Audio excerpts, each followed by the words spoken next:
This is Sound Experience, the show that explores the vast world of audio production through the experiences of our guest and the ears of your host, mixing engineer and producer Tim Dolbear. Hey, welcome to Sound Experience, powered by Intertalk Radio, the voice of the music biz. I am your host, Tim Dolbear, coming to you live from Eclectica Studios here in Austin, Texas. And first things first, want to take care of some business and thank our sponsors for taking such good care of us. We're talking Front End Audio, your ultimate pro audio dealer, and Source Connect by Source Element, who is the company that provides the software that allows us to HD transfer and control of audio and video over the internet, taking place of what we used to do with ISDN lines. An incredible program. So if you do anything with voiceover work or ADR or anything like that, check out Source Connect by Source Element. It is the only way to fly, and it's all HD. Really, really cool. Really cool. And then also a reminder, if you want to discuss with me having your project mixed or mastered, I work with Grammy winners, labels, indie artists, everyone at any budget, and everyone always gets my full attention experience. So check out timdolbear.com, drop me a line. I'd love to discuss your project with you. So, and thank you for emails, the good comments, the bad comments, ripping me, whatever you want to do. We appreciate all of it. You can always get a hold of me for questions, anything about the show, either right through the website that you're at right now at intertalkradio.com/sound experience, or you can find me at timdolbear.com, as well as I'm on Facebook and all the social media outlets and stuff. So it's always cool to hear from you about various different things. I love it when you catch me in an error. It just makes me smile and giggle. Anyway, so feel free to send me all my typos that I say over the air. All right. Well, that's all the business stuff. So I want to get into the fun stuff. I've had an acquaintance on Facebook, as we all have many, many acquaintances. And I've been watching his career, and I just can't believe the stuff that he's done and just the cool post he puts up there. So I'm like, I got to contact him and have him on. So today we have on Oscar winner and Grammy winner, producer-engineer Robert L. Smith, who has a 30-year career, including some of the greats. We're talking Lady Gaga, we're talking U2, David Bowie, and his production company, Defy Recordings, is about to hit the 10-year mark. So we're going to find out all about that. But first and foremost, welcome to the show. Robert, how are you doing today? Hey, I'm doing well. How about you? I am doing really, really good. So I'm really been looking forward to the show of hanging out with you. After everything I've been reading over the months and stuff, it just seemed like, this is going to be a fun chat. So it'll be very, very cool. Well, let's start at the beginnings. For people who don't know much about you, how did you get into the recording field? Did you start as a musician? Was it a late decision, an early decision? It was a very early decision. I mean, I started as a little kid with microphones and eventually bought a bass guitar and attempted to be a bass player, which I failed at miserably. And I was much more interested in the gear on the other side of the glass. When that moment came, it was like, this is what I should be doing. All right, let's sell the bass and, buy some more microphones. And, what was your first studio experience? My first studio experience was in a basement in upstate New York with a friend's band, recording to like a Tascam 8-track, I think it was. Nice. And it's funny, I still have the notes from that session. Whoa! Because I was like, all right, this is like the first time I'd ever really, I'd read about it and all that stuff. It was the first time I was really around it. Yeah, we all remember our first time. Definitely. Yeah. Yep. Yeah. No, it was cool. It was pretty cool. And so, how'd it go from being in a session, being in a band, or being with a band, to actually getting behind the board, and how did it blossom from there? It just kept going. I mean, from that session, then it was, doing live sound for that band, and then, played around being a DJ for a few years with a friend of mine. And then I decided to take the plunge to move to New York City from upstate New York. And I've never regretted the decision. And it was like a couple weeks ago, it was like my 30th year here in the city. And it was kind of interesting to think about it from that, because I'm not like, it's not like I'm like retired, but, so I'm still fairly young. So it was kind of amazing just to kind of recall all the adventures of, showing up here, being scared to death, not knowing one person and having to figure it out, and and I'm definitely one of those proponents of, if you can make it here, you can make it anywhere. So, and it all worked out. I just refuse to ever give up, despite, living off of peanut butter or, the usual, the usual staples of the poor and poor resistance. So, exactly. And sleeping at the Y. Yep. Yeah, exactly. Yeah. Just, wherever. Well, what was your first break to get you in the room at that point? There wasn't a break so much. I mean, when I started out, this is well before internet, computers. I mean, all you had were magazines and a few books. So really, it was still the age of The Apprentice and The Gopher and that sort of thing. So it was like, if you had the right sort of temperament and, just wanted to do the job, you pretty much could, when I started out, the idea was you could get a job if you knew how to line a tape machine and work an SSL console. Those were pretty much you almost didn't even need a resume. If you could do those two things, any place would hire you. So I just kind of started that way. And, my first session I ever did was 24 hours long. And, and it just kind of went from there. Just like sort of never stopped. So that's so brutal. I'm now at the point in my career where if I'm doing a tracking session, I don't do anything over 6 or 7 hours because everyone's just glassed over, zoned out at that point. Yeah. And these bands that try to do everything in 24 hours or even 12 hours, it's just those are rough days.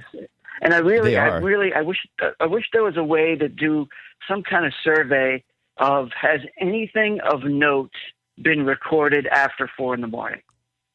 You know what I mean? So like, does anyone, you know what I mean? Like you recorded at 5 a.m, you come back the next day. Is it ever good or is it always useless? Exactly. I don't know if I've ever had, and it was always, especially those days where everybody be crammed in and trying to get it done. And the poor singer's in there starting to sing at like 3 a.m. It's like, oh yeah, this is going to go great. Like, I don't think so.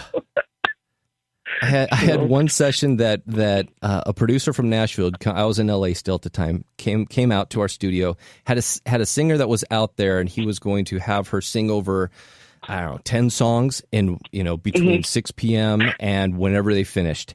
And he was getting paid a flat fee, so he was getting paid probably $5,000. And so he doesn't want to be there any longer than he has to be, and he's just going to cram the whole thing through in one session. And she was a trooper. She actually, her voice kept going and kept going. Wow. But the session had gotten so long by about 2 a.m, from 7 to 2, nonstop. She had, the word totally escapes me. It'll pop back into my head. This is what happens on the radio. The words disappear. She was dizzy or something like that.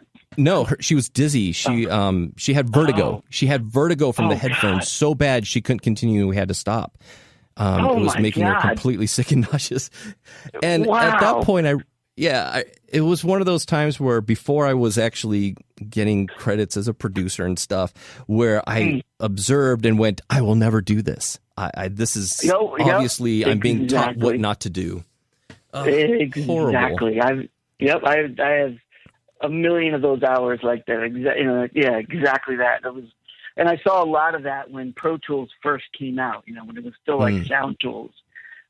People were, getting this whole power thing of like, you mean I can like make it what I want it to be, or, like cutting it up and all this. And it's like the dark side, I was like, oh boy, I don't know if this is a good thing. And, so many songs completely, ripped apart for no reason other than, because they had control. When I got to Austin, the very first thing that I worked on was a project that I called a mix rescue, where it was done at a studio here in town. They had mixed it and it was destroyed. And so they brought me the session for me to save it, to rescue and remix it and stuff. And it was a folk project with a guy who sang like really old timey kind of folk stuff, a violin, acoustic guitar, upright bass, and like a snare drum and a ride cymbal, and a kick. So old timey, and it could be really charming. It could have been really charming. When I got the session, opened it up, they had Pro Tooled it to death, and they had even sliced up the guy's drums and put every beat on the grid with. And so when he'd hit the ride, it would go bing, because they would just chop it, and they wouldn't, attribute anything for a ring of the ride. It was just just chopped. Yeah. And when I got the session was the first time I realized it was an actual violin was one of the instruments, because I never heard it in any of the mixes. So it was just kind of this mosquito in the room. So. God. Yep, I know exactly what you're talking about. Yeah. It's like, that's why the show's called Sound Experience. Yeah. Say again? Oh, man. It's like, this is better, right? It's like you really want to, it's like, were you listening when you did this? Or, did you, was it, or were you just like watching the game and throwing everything on the grid? I get sessions sometimes and I'm like, that's how they had to have done this. There's no way they could have hit play, listened to this and been like, oh, yeah, that's cool. There's no way. And if they did, they're fired. We refer to that as Pro Tools as a video game. That's like always refer to it as, because just because you can doesn't mean you should. But people are into the whole video game side of music production, where it's like, let's do it. Let's do it. And it's kind of like and I don't have any proof that this happens. So go ahead and send me the emails. When Melissa Etheridge's album started coming out where she was being auto-tuned, all of the charm in her voice was gone because it was synthetic. And it's like her first 3 albums were so just passionate and amazing and pulled at your heart so well. And she was flat through the entire thing, but not in a bad way. And the minute they started auto-tuning her, it was just everything went. And I really think that's why her career disappeared, because her fan base was attracted to the passion. Which is not synthetic. That never goes away, that. Yep. And except when it does from the music, and then everyone else goes away. That's what I've seen over and over again, for sure. It's like no one wants perfect and massaged as much as we think they do. It's like their dollars, their consumer dollars do not reflect that at all. That's exactly it. That's exactly it. Okay, so your first sessions and stuff happened. When was your first time where all of a sudden you're what's a good way to put it? You knew that, okay, I'm going to be able to continue doing this full time. Bigger artists are coming in, and it really seemed to solidify for you. Funny, there never was that moment. It was just full on, like it was like walking into a tornado. Like, I mean, like I really don't feel like I slept for like a decade, so from like mid 80s to like mid 90s. I mean, 100 hours a week, you just don't even recall, it's just like here's a great example of like how whirlwind it was. Like, now that Google's out and all this kind of stuff, it's like, let me see if I find anything about myself that like I didn't know. And it's like, oh, well, there was that. It was the last Miles Davis record called Doo-Bop that won a Grammy, and I could have got a Grammy, but I didn't get credit on it. Oh, it was like in 1993. Had no idea. Just found that out like maybe a year ago. Where it's like, that won a Grammy, I just wasn't even paying attention, and I didn't get credit on the album. So it was like, oh my God, like it was never about. It was just like, the sessions after sessions after sessions after sessions. Yeah. And, you didn't think about any of that stuff at all. If it happened, it was like, great. And one of the weirdest things about that, it seemed like kind of like this inverse thing of like, the longer you worked on a project, the more chances you wouldn't be credited on a project. Great example would be, working on, example, like an album like that, and then doing like one session on like a Joan Jett record, and being credited properly. You know, it's like, wait a minute, how does this work?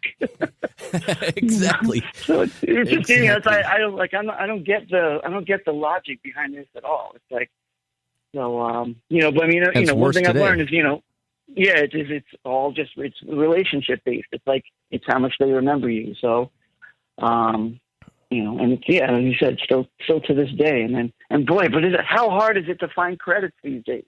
Wow. Oh, it's impossible. It's impossible. I've had to buy CDs. You know, I'm still one of those crazy people that buy CDs, but there's been CDs I've bought just because I just wanted to see who worked on it. I couldn't find it anywhere else. It's like, wow, really? Yeah. Like, wow. I remember when Adele's latest record came out, everyone was like, especially on Facebook, hey, anybody know who played on what? And like, and I bought a copy of it just to see, because, you know, not on All Music, not on anything. I was like, I can't find this anywhere. Wow. It's really tough. There's two different sides of that's happening. Is nowadays you can't find out who worked on what, and so you also can't really get credit for working on stuff very easily. And at the same time, you have other people trying to come up through the industry that are taking pictures of themselves sitting in front of a giant SSL console and claiming that that's what they're working on when they're working out of their bedroom. So it's like, who's to believe what at this point? It's different. It's messy, and I've even gotten into some arguments. There was, you know, because I'm old enough that, you know, there are some albums I did in the '80s that have been reissued, and oftentimes when they reissue them, they don't reissue. They don't list the credits as the original was. So I've gotten into a couple tips with people where it's like, what do you mean you worked on? So like, hey, I still have the session notes. You know, I mean, it's like I still have mixes on that. You know, so how are you going to tell me that I wasn't on that album? You know, and you know, back then it was like, you know, the picture thing, you know, wasn't a thing. So it's like, if I'd known, you know, and I would have had pictures of everybody, and you know, not have to like, you know, solicit work for the next decade. Exactly. Yeah. Now everyone takes pictures of everyone to do promotional work, which is so necessary with social media nowadays. It is. That it's a lot easier to tell. Yeah, well, it's been a really big thing with me. I've been into the whole branding thing, you know, when I started my Defy Recordings thing, you know, almost 10 years ago. And it was like, I started that then, and it's really ended up being like a really good thing, you know, just as far as, you know, I've even had people that know of the brand and don't know it's me, and like talk to me about like, you know, the guys at Defy. Oh, it's a third party. Really? You know them. Yeah. Like, okay, we're coming into a break. When we get back, let's dive into Defy Recordings. Cool. This is Sound Experience on Intertalk Radio. We'll be back in 2 minutes.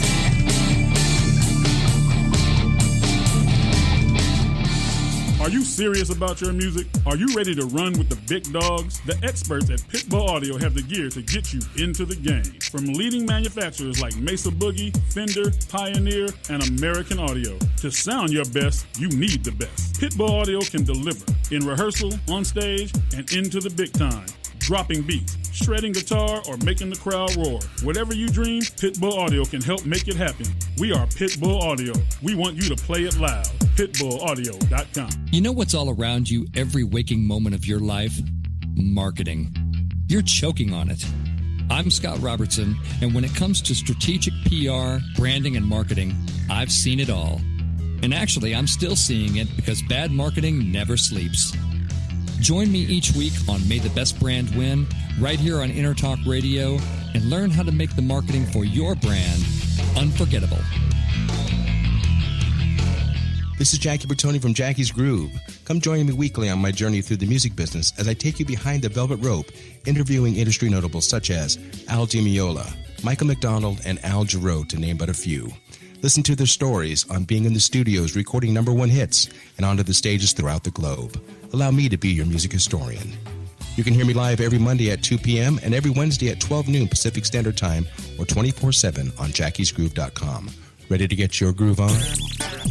Hey, it's Tracy Smith and Beth Venus of Girls Talk Rock right here on the Intertalk Radio Network. Every Wednesday at 5 p.m. Pacific. Okay, Beth, they know that, but we want you to know that the industry pro's choice is Silver Tiger Production. SDP is a full-service production agency offering sound, lighting, installations, talent buying, staffing, backline equipment rental, and sales. Kapow! It's everything in the entertainment performance industry. It's all that. It's all that. SilverTigerProduction.com.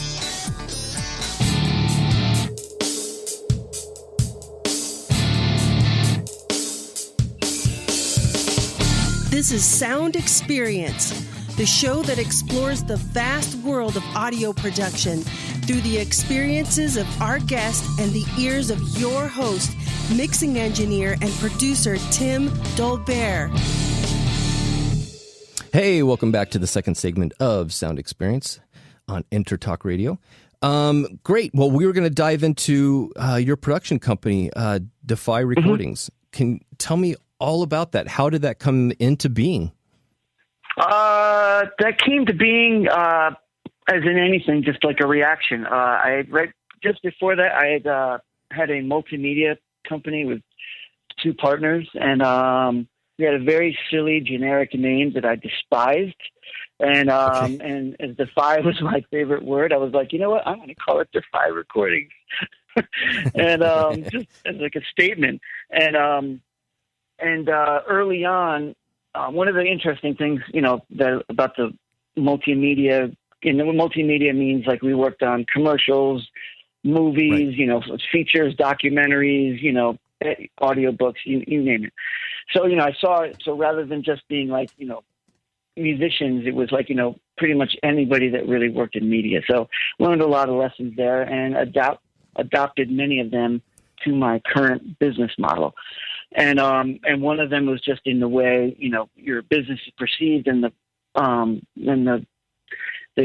branding of it and the selling of it and that sort of thing. And it's something I started then, and it's worked out very well, just in the sense of, people that know the brand that don't even know it's really me. So, and I had, I knew that I was doing something right when about a year ago, an artist who I work with, based in London, who's from China originally. She was back in China touring, and somehow my name came up on mainland China, and some guy, I have no idea who this person was, said to her, it's like, well, if you want, I got an in to him and I can, connect you. And she was like, well, I'm already working with him. It was like, wow, score. It's like, yeah. if I'm known there and I've never been there and I don't know this guy, I've done something right. Did you ever find out what the in was that he had? Yeah, no, I have no idea. It was just all lost in the ether. But, I was more interested in just, like, wow, that's exactly perfect.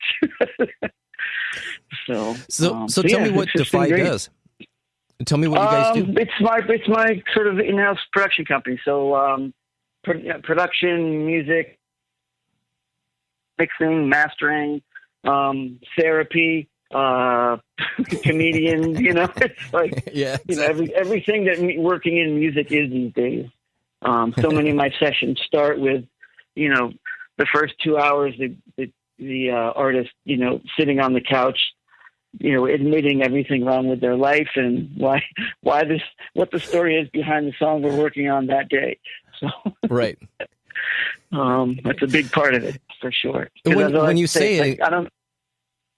Go ahead. Sorry, we had a little bit of delay there. Yeah. Oh, sorry. As I like to say, I don't know one songwriter that wakes up and goes, wow, I feel amazing. Let me write a song today.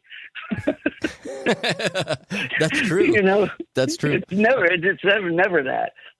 So. Yep. And when you say it is all engulfing, all encompassing, it really is. Because how many sessions have you worked on where you had to grab a screwdriver and fix a guitar? Oh yeah. Everything. Happens. It just happens all the time, and that's the one big thing that is like if you want to be an engineer or producer these days, it's like, sure, you can watch all these things on YouTube and sort of learn it and stuff like that, but it really, the thing that you don't get from those sessions is the idea of working with artists and their craziness and having to adapt your role for that day to that situation. You know what I mean? It's like, so like sometimes you're sometimes you're just the engineer, sometimes you're the best friend, you're the father figure, the concierge, whatever. It's like, it all changes. And, I'm sure you've done sessions where it's like, you're sitting there rolling and it's just like, this artist is just not in the head today. And we really should just stop, but they want to keep going. And it's like, well, who knows if we'll even be able to use any of this stuff because, they're not feeling it. So I'm not feeling it. And, it's just like, yeah, maybe today's not the right day. Oh, there's so many times we'll get 20 minutes into a vocal session and I can tell the tonal qualities of the voice aren't what I've witnessed over the past sessions. And you can tell a voice is a physical thing. If your shoulders are tense, if underneath your shoulder blades happen to be tense, those muscles are connected to muscles connected to your vocal cords, and it will all have an effect. Yep. Yeah, and I'll just shut it down. And if you had been screaming that day, arguing before the session, or crying or something like that, it's like, like one of my favorite stories is one where I was working with an artist on an album for about 3 months, and there was one day she sat down to sing, because she used to sing right at the piano, and same mic, same settings, and it was just like, I'm just not feeling it. It's like there's something wrong with the mic, and it's like everything's fine, checking it, and insisting, checking it again. Finally, I just said, you know what? Grab your coat. We're going on a field trip, and this is we're in studio time right now. The clock is rolling, so I went and took her to play pool for a couple hours. She beat me like 3 games to 2. Came back to the studio, sat right down in the same place, knocked out a vocal in like 2 takes, and we were done. It was just like, we could have been beating it to death all this time, or let me just get your head out of it. Because to me, the biggest problem with studio stuff is when people think about stuff. It's like, it's the demon. It's just like, no, leave it out. Exactly. It's so important. What are some other crazy artist stories that you have that you want to share without naming names, unless you there's naming names? I mean, there's the guy that wanted to insisted that he wanted to sing in a coffin, so we kind of had to make like a fake coffin for him to be in. There was one superstar that insisted that we needed 80 White Castle burgers to do the session, so I had to stop the session and jump in a cab and go get 80 White Castle burgers. I'm actually, one thing I've been working on is the idea of a book, because every time, I literally get at least 2 people a day saying, when's your book coming out? When's your book coming out? Because I have so many stories, and every time we kind of get going on them, they're like, oh my God, this really needs to.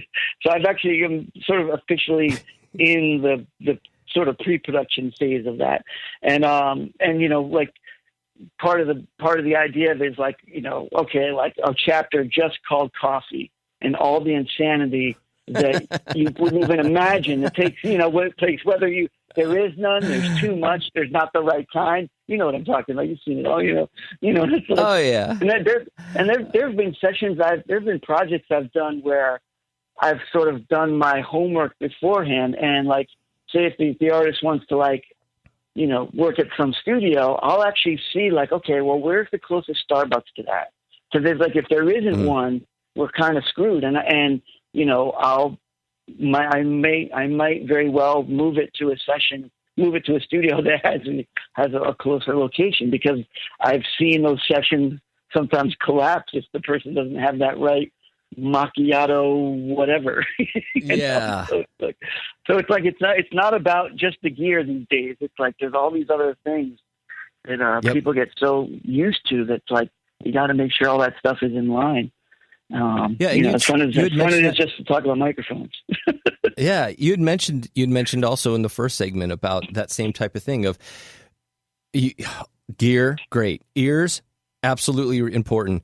Being talented at this, extremely important. But having the personality and having the ability to adapt your personality to work and fit in with all the different types and styles, I'm trying to be political, of personalities that walk in the door is probably the number one thing, the hardest thing that anyone has to learn in this, because it's so incredibly volatile. We'll go with that word. Yeah, volatile. Yeah. And it can just spiral out of control real fast, just through personalities, as well as you can't get good takes. Yeah, no, but that's the stuff you don't learn on YouTube. And exactly. I have a friend who is a great drummer here in New York, and he's arguably the busiest guy I know. And part of it is because every time he walks in the room, like the room lightens, like he's a great drummer, but, he just makes everybody feel amazing. And it's like, as talented as he is, that is the biggest reason why this guy's phone does not stop ringing, because everybody wants him around and they feel the improvement and they want that energy around. They don't, you can be the best musician ever, but if you're like a troll and this like curmudgeon type of person, no one wants to be around that. And they certainly don't want you around, if there's money happening, it's like, why am I going to pay for that? It's like, I'd rather get somebody that might be 10% less talented, but is a joy to be around than the guy that's amazing, but no one can talk to him, and I've seen it. I've seen it happen in every permutation of that. And it's like that's what my biggest thing with sessions now, tell people is like, I tell jokes more than anything. Sure, I can set the levels and EQ stuff, but it's like, I find putting people at ease straight away that way just makes for a better day. Absolutely. I actually tell clients when I have clients that are working with me hourly, which doesn't happen as much nowadays. It's more of a flat. But when it's hourly, I will turn to people. I'll tell them beforehand that this is the kind of style I do, that I'm turning off the clock. If I have a story to say, I'm turning off the clock. You don't have to sit there and worry about it. And I'll turn around to the couch where everyone's at and go, this reminds me of this. And I tell them some crazy, outrageous, funny story. Everyone's laughing, keeps the thing loose and everything. And they also know that I'm not just some guy wasting their dollar, because every time the second clicks on the clock, they're thinking $1, $1. Yep. Yep. So it's keeping it light and loose is so important. And I've had to shut stuff down where things have gotten off the deep end, where it's like, I know that this is going to be critical to the session, that we've killed the feel and we've killed the vibe in the room, and we need to, like you said, go shoot pool for a couple hours. Yeah. Just kind of blow off steam. I mean, I'll actually, if I get a sense of, someone that, I'll literally charge more if I know they don't have a sense of humor and I got to spend time with them, because it's like, it's that miserable. Like, just like, what I mean? Like, I'll actually build in some kind of fee where it's like, it's like, all right, you're not going to laugh for like the next month. So it's like, that's going to cost you, brutal. I mean, these things get intense, and it's like, they're really, they're really intimate relationships, so it's like you're spending as much, sometimes more time with these artists than they're spending with their spouses. So it's like, so it's gotta be a good relationship, and one that's, here to, promote, to do the best work we can for them. So it's like, I can't, sit here and just be this mute for all that time and, not have a laugh now and again. And it's like, come on. Absolutely. I learned the phrasing from my wife because she talks about this type of thing, and it instilled in me. One, for the marriage was like that, for what I'm about to say. But it also is in a business marriage, where if I'm just hired to mix an album, if I'm actually producing it, if I'm just engineering it, I always make sure that everyone knows right from the beginning, we're on the same team. This is not a competition. Yeah, and totally. Because musicians, especially musicians of my age, mid 40s, we all grew up through the 80s scene, and it was a competition. When really it's supposed to be art, and it's supposed to be complementary. And being able to put people at ease that this isn't a competition, we're on the exact same team heading for the same angle. It really helps set things into a smooth, good direction with a lot of people, because I've had guys in here, and I'm not trying to toot my horn about guitar playing, but I've had guys in here where they know some of my history as a guitar player, and I will not pick up a guitar, and I will certainly not play them something I've done, because I already know that their ego already seems like it's on the edge of being bruised. Yeah. But I know engineers out there that will like, hey, this is a competition. I'm going to show him what to do. It's like, well, this is the person you're recording that you're supposed to be on the same team with. You're supposed to build them up. A producer I used to work with, who I won't name, would rip into whoever's recording. Hit the talkback mic, point at the singer with the headphones on, go, singer, you're the singer? Stuff like that. Ridicule. And I always felt, I will never do this. This is art. We're here to build up each other and get the best out of us. And that, like you said, you can't learn that on a YouTube video about, oh, we're going to add a little presence to the egg shaker in order to make it stand out on, what? It just doesn't work, And the thing, ultimately, I mean, the artist is the boss. I mean, our faces aren't going to be on the album cover. So it's who am I to put them in their place like that? I mean, it's, that's not the job, as ego driven as this career can be, the thing that people forget is it's a service industry, it's like, if somebody hires you to dry clean, their suit and they come back and it's not dry cleaned, well, then you screwed up. So it's like if somebody hires me to produce their album and I'm just there to pet my own ego. It's like, what's that? That's almost like a scam, So it's like, so I try and instill that to clients. It's like, hey, we're here to make this the best for you. So what do you want me, I'm happy to use all my experience on this, and I will. I don't hold back that way. But let's get in the same place so that we can make this happen. There's no adversarial thing going on at all. There's no room for that. Definitely not now. So. Absolutely. But as you had mentioned before, I have had those clients where it was just pulling teeth all the way through every session and just dreaded going to work for the first times in my life, Yeah. I mean, I've certainly done those records. I mean, there was one record I did in the 90s, like a hard rock thing, where the producer and the engineer hated each other. So they never, so what that meant for me was that I'd be in the room with the engineer all day, and then he would leave, and then the producer would come in, and he would stay all night with me. So, I'd be, there day and night for weeks on end, only because they didn't like each other, and they were just stuck working together on this record, but they didn't see anything eye to eye, But, brutal, but at the same time, you learn really fast how to do this and make things happen and make people happy, when you're thrown into the fire like that, because it was totally the fire. Absolutely. And, okay, we're coming on to the next break, so hold that thought, and we'll be back in 2 minutes. So here's some commercials, and this is Sound Experience, and we'll talk at you in a minute.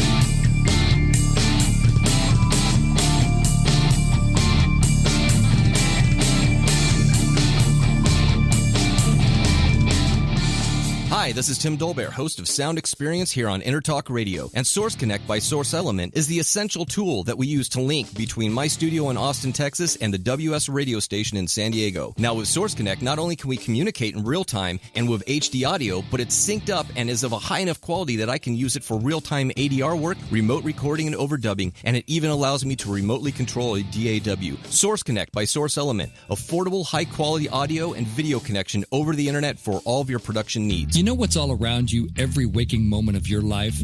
Marketing. You're choking on it. I'm Scott Robertson, and when it comes to strategic PR, branding, and marketing, I've seen it all. And actually, I'm still seeing it because bad marketing never sleeps.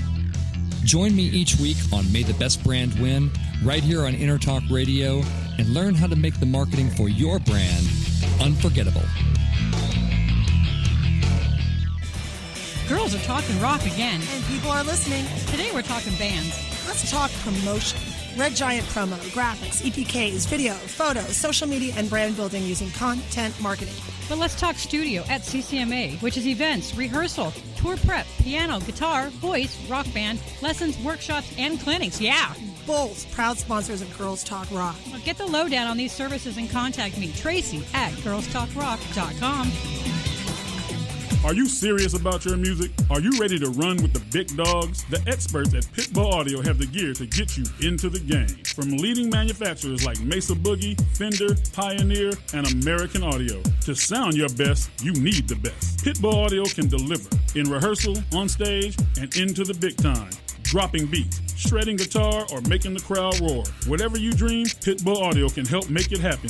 We are Pitbull Audio. We want you to play it loud. PitbullAudio.com.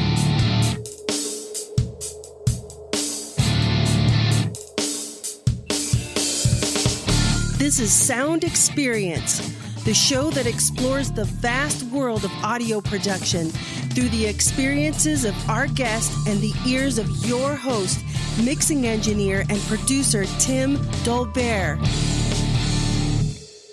Hey, welcome back to segment 3 of Sound Experience. We are on with Robert L. Smith. I want to dive back into your company and find out more about what you do with the company and the various different services and people who are involved and stuff. So, yeah, can you fill us in? Sure. I mean, like I said, it's sort of at the moment, like one-stop shop for artists. Like a very great example is going to be producing an album for a classical soprano soon, and she just said,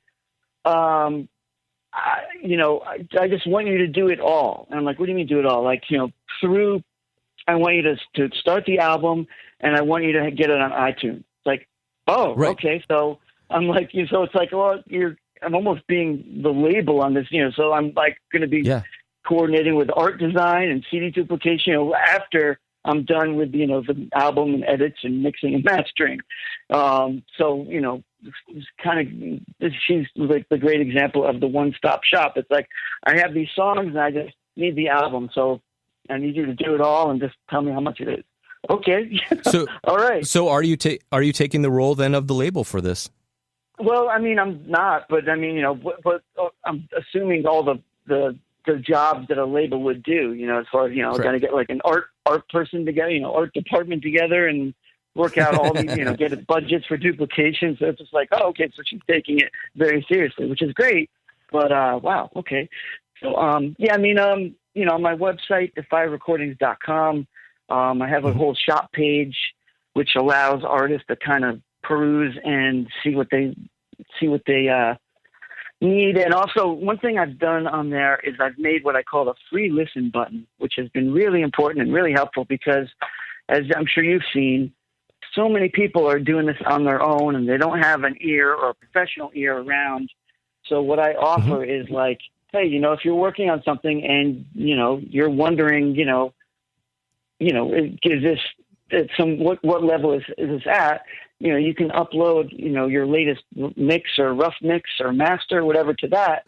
And I'm happy to critique it because, that's the way you're going to learn, especially if you're working in your own like home studio or something like that and don't have means to, listen in a commercial facility or whatever. It's like, it's been really helpful to people. And, I started doing that when through mastering years ago when, somebody would be giving you an album to mix. It's like, well, if you want, I can listen a little bit ahead of time just to identify any problems so you can really fix them now rather than then. So it sort of grew from that. And it's been between that and like my frequently asked questions section, it's been a really good resource for a lot of people because it sort of gives them like, well, here's the real deal. This, I'm going to give you the real feedback that, you often can't get somewhere else or, somebody's going to charge you for something. It's not, it's only going to take me a minute to hear, what's wrong. So I'm not going to sit here pouring over it for hours. So it's just been, sort of a little bit of a give back sort of thing, which has been cool. So, because cool.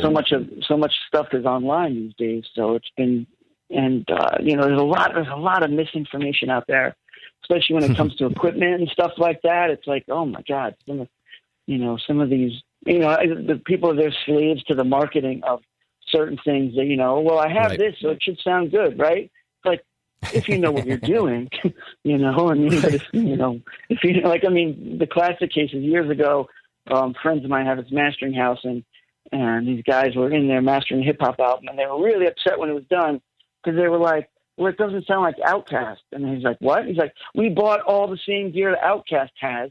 Why doesn't this sound as good as the Outkast album? And it was like, they were serious. And it's just like, well, there it is. It's like, it's not about the software. It's not about the microphone. It's about what you do with it. Absolutely. Never ever been about the tools. Yep. My favorite saying is just because you have a kitchen doesn't mean you know how to cook. Yeah, exactly. And if you live in New York, you have CDs and books in your stove. So. Exactly. That's the oven is my library. Exactly. It's like, well, I don't ever use a damn thing, so might as well use it for storage. Yeah, and you were mentioning there's so much information out there for people, and there really is. And there's a lot of good, there's a lot of okay, and there's a lot of bad. And I mean, I was just reading a book over the weekend that I was sent to kind of review through, and there was so many things in there that I was like, nope. You know, through my experience, it's like, nope, that's so not a way that ever worked for me. Now, obviously, it must have worked for the author, but I don't understand how, and I'm certainly not going to understand it by trying it the way he's describing it. And it's just, it's hard. I mean, also with the forums that are out, it's the majority of people who respond in forums are people who don't actually do it. Well, yeah, because who has that kind of time? I don't have time to write essays like, for hour. It's like I'm mixing here every day. So it's like, and the last thing I want to do is still be sitting at a computer once I'm done with a mix. I want to go outside. I'm not going to be, arguing about compression ratios on some $100 piece of gear. It's like, why no, I won't. Right. Won't do it. That's very Won't cool. do it at all. Well, you mentioned gear. What's some of your favorite pieces of gear that you work on? So people can buy it and sound exactly like you. Yeah, exactly. Yeah, buy this list, and your stuff will sound exactly the same. It's interesting. I mean, when I got Defy Recordings started, I sort of started over as far as my gear selection goes, and I sort of bought everything based on what I felt was needed with tracks I get sent in all the time. Not everybody has the benefit to record through a great console or a great microphone or a great mic pre. So it's like, okay, so what's like a great example would be like, okay, when I want to get like a really great stereo EQ, it's like, well, I'd love to get a GML, but do I need that sort of like precision of the GML, in sort of like that, where it's like precision meaning like, kind of signal in, signal out, but just, I was like, I feel like I needed something a little more soul. So I ended up choosing the Manley Massive Passive with all those tubes and transformers, which seems to really help out some of those tracks that come in and feel a little anemic and just have had no transformer love. You know what I mean? So, exactly. So that, add some three-dimensional life back in. Yeah. Because like, now all my purchases were that way, between my API summing and everything, the Imperial Labs Fat Shows. I have 3 of those, just to give, which I would like to say is kind of like tape, the sound of tape without the hiss, the Manley stuff, the Avalon stuff, some Wonder EQs, mic pre's and EQs, the API pre's, all that stuff. It's all to kind of help it, give it a little bit of body that you sometimes can't get, recording into your laptop through a little interface, with some little 3-cent chip inside. Exactly. Yeah, I actually did a review for... It does. I actually just did a review for Mix Magazine that'll be coming up in the next few months, so look for it. For the UAD Manley Voxbox plugin. Oh, okay. And I actually got the guys at Manley to send me a Voxbox hardware piece, which was the actual serial number 1 that they had used for emulating the plugin. So I could test what's the difference between plugging a microphone into a real hardware one and an emulation on the Apollo. I won't tell you how it sounded because you have to read the article and stuff. But it's and of course you changed your phone number and contact info since they sent that to you, right? So they can't find you.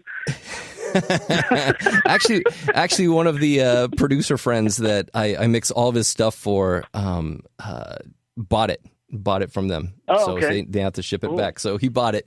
But you know how hard it was for me to think, well, if I didn't sign for it, they just left it at my front door. Poor UPS. But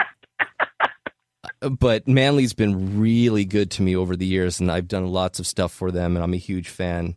It sounds like you're a huge fan of their sound and what the magic that it instills, the 3-dimension and stuff. So I couldn't do anything like that to them. They're too good. Yeah. The other company that I love is Great River. Same thing. Could never do anything to hurt them. Just what a wonderful company. I've recommended that mic pre probably 60 times at this point. And everyone's been like, "Oh my God!"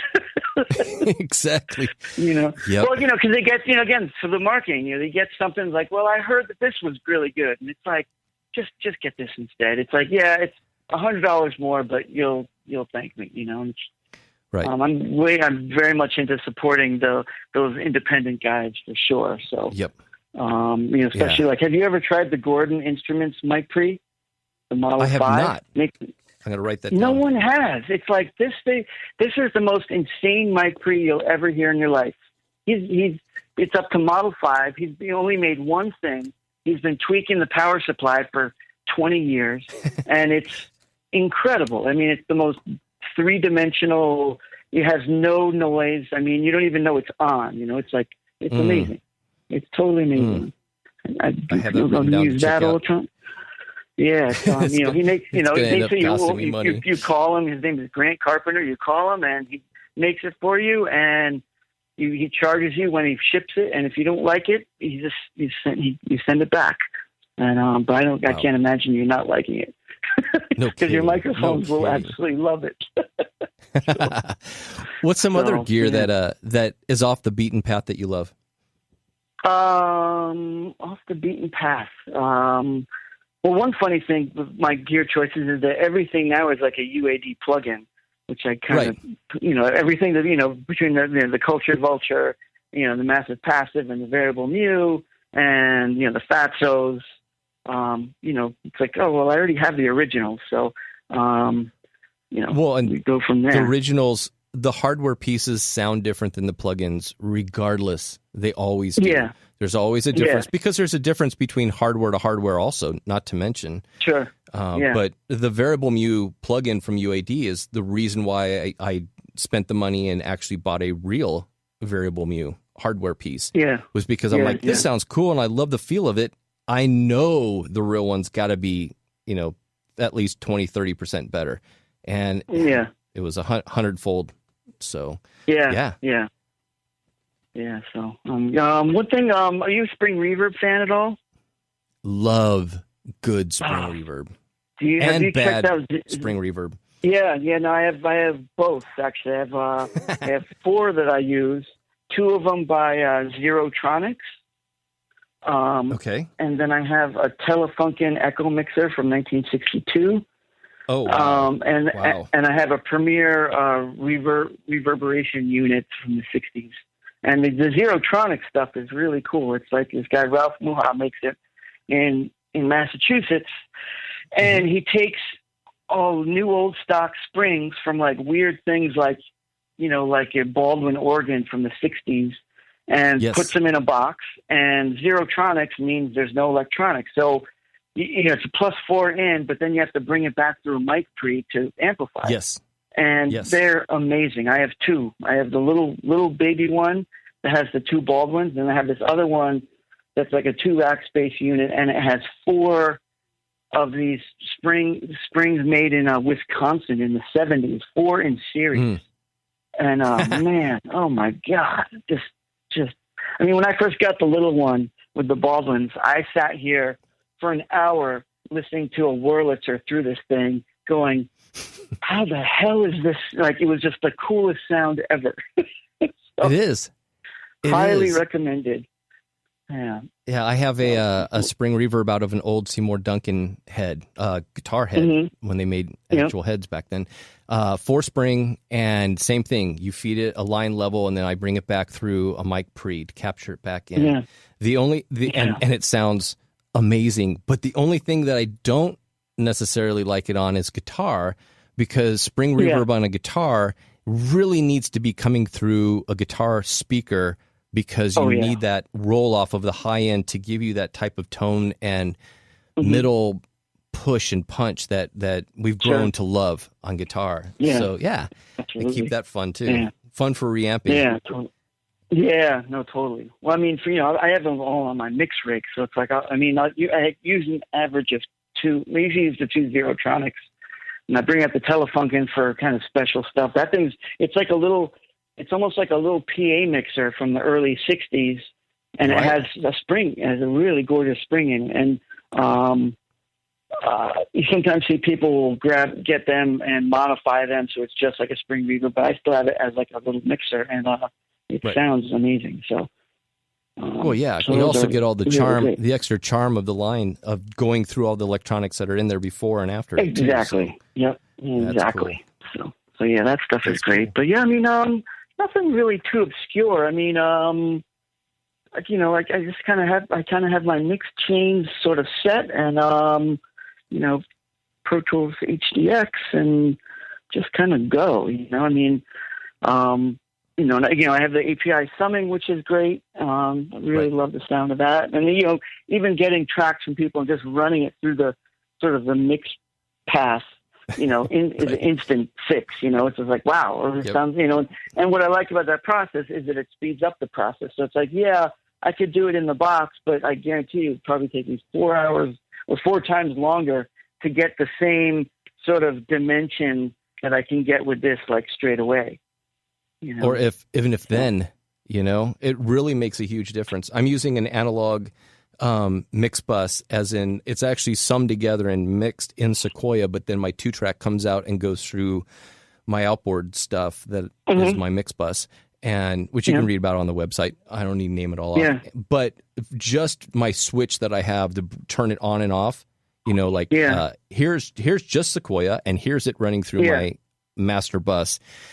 Yeah. There's been some times where I brought faders up on a mix and I was like, well, there you go. I might be done with the mix. It sounds so good, you know? Yeah. Oh, the clock is flashing at me. We're down to 45 seconds. So I guess we'll wrap it up for this time. Thank you so much for being on the show today. I've had a blast. Yeah.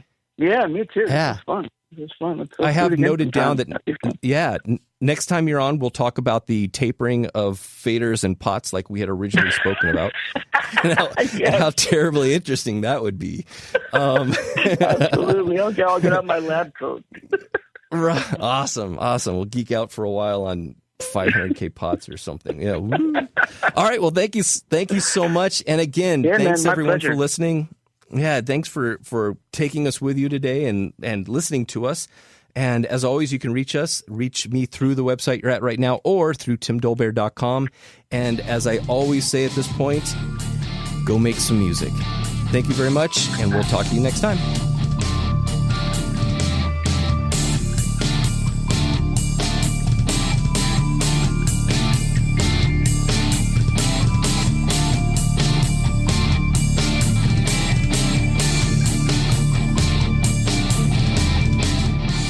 Hi, this is Tim Dolbear from Eclectica Studios. I'm a full-time mixing and recording engineer. I work with Grammy winners, labels, and indie artists, using state-of-the-art digital mixing and restoration tools and the very best in analog gear. Really, though, it's my ability to bring tracks to life and fulfill your vision for your music. This has made me sought after by producers and artists worldwide. So spend your time working on music and not chasing a mix down a rabbit hole. Go to timdolbear.com and check out our free one-song mix offer. This is Jackie Bertoni from Jackie's Groove.